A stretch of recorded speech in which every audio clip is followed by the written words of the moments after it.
অত্যন্ত শরীর খারাপের জন্য বাড়ির সামনের জগদ্ধাত্রী পুজোয় আমি সামিল হতে পারলাম না, কিন্তু সেই আমারই ডাক পড়ল চন্দননগর জগদ্ধাত্রী পুজো দর্শনের জন্য। একেই হয়তো বলে ভাগ্য। হঠাৎ করেই প্ল্যান করে মায়ের হাত ধরে চলে এলাম চন্দননগর। গতকাল প্রসেশনের দিন ছিল, আজ ওনাদের বিসর্জনের দিন।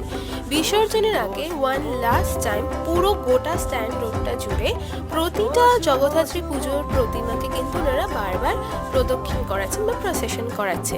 এটা খুব সুন্দর লাগছে। আর দেখো সিংহর চোখটা কেমন জল জল করছে।